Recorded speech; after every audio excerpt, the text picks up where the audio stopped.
Well, we just talked about the political implications of Musk's move to try and buy Twitter. But what about the moral implications? We are going to consult our rush hour roundtable on that. The roundtable is back. And tonight I'm joined by NewsNation's Ashley Banfield and host of Banfield. Joining us from Seattle, Jason Rantz, host of The Jason Rantz Show. And we also have Candace Benbow, a theologian and author. Thank you all for joining me tonight.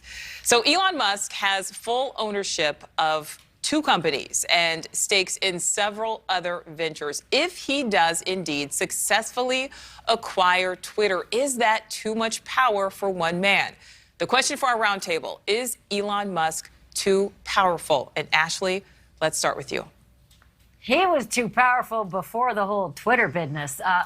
Honestly, I'm getting such a kick out of watching the Republicans and Democrats freaking out, because the way I see this is just Elon Musk doing what Elon Musk does. He likes attention, and he doesn't mind making money while he's at it too. And the last I checked, the amount of money he's made just since starting to leak out the information that he's a part of this whole thing is a lot. So I don't see it so much as, you know, what he says is his altruistic goal, free speech, etc. I see this as a chance for Elon Musk to try to be less nerdy and more popular.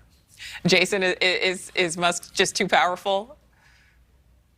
No, I mean, he's only too powerful if he's abusing the power that he has. Is he more of a threat than Mark Zuckerberg, who has a lot of wealth and also a lot of power, or Jeff Bezos, who is in the exact same camp? I mean, this is one man who says he's going to make Twitter more open and allow for more speech. I would rather that scenario than a group of board members who silence political speech that it happens to disagree with because it wants to hang on to power and keep like-minded ideologues in power. So I certainly see this more as a positive than a negative, at least in concept. If he were to actually take over Twitter, we would, of course, have to judge him based on how he operates the company. But I think there's obviously more of an upside at this point from a conservative perspective than not. All right, so Candace, what about you? Do you think that Elon Musk just has too much power at this point, or did he, you know, from the beginning, like Ashley said?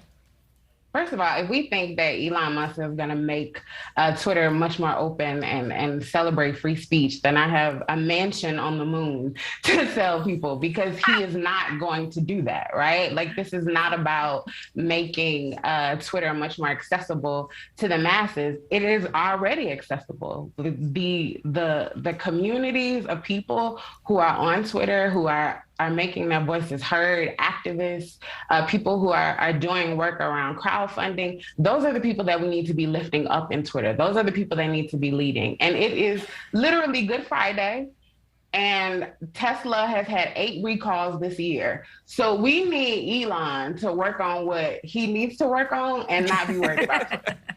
Well, Jason, I saw you kind of shake your head when Candace said that people already have access to it. I mean, obviously, you know, former President Trump was banned, but that was a result of actions that he took, and it is, you know, a private company that was able to do that. So what is your response? Yeah, it's a private company that soon could be owned by an individual who has a different take on what content should, in fact, be banned. I mean, this whole idea that we all have equal access is very clearly not the case if we have policies that are being presented in ways, enforced in ways that are more about political ideology than not. I mean, when you have politicians who are actively seeking office or in office who are being banned from what is effectively the new town square. I've heard that argument before, and I think it's a really effective one. This is the biggest and most influential platform to discuss political issues. And it seems to ban politicians and activists in the opposition party to where the employees of Twitter would prefer they go. You know, at the end of the day, we should want more speech rather than less. And no one is arguing for no rules whatsoever. But when you've got folks who seem to be coordinating to help one particular party, I think if we're going to talk about the power that someone might have and might wield, that's the danger. But I mean, is this really the town square? Because we've seen that, you know, users are decreasing by the month, and there are certainly other social media platforms available. Twitter is certainly not the end all be all.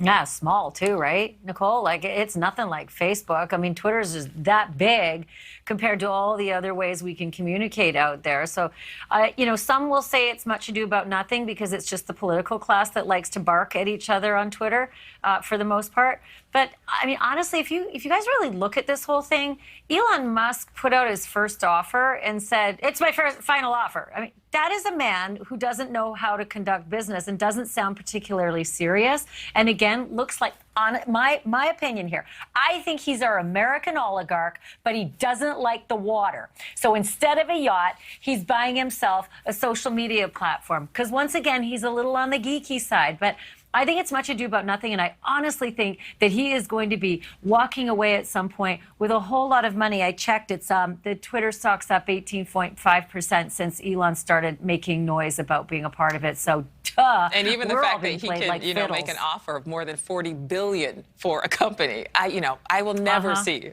that much money in my life. He's making out like a bandit. Well, last question for the roundtable here on this topic.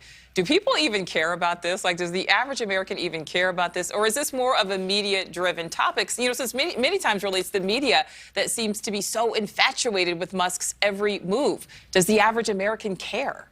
Jason? Well, I certainly don't think the average American cares about Elon Musk in this case. I do think they care about access to platforms that they'd like to enjoy. And obviously, the more political you are, the more interested you're going to be on this in this topic. I do think it's a good reminder that Twitter is not real life, and what happens on Twitter certainly is not necessarily what most social Americans media, are thinking period, of. right? I mean, that's in social media in a general sense. Maybe Instagram with the cute puppy photos. But I do think that it is an important conversation to be having about the access to the information. Well, Candace, do you think that the average American cares?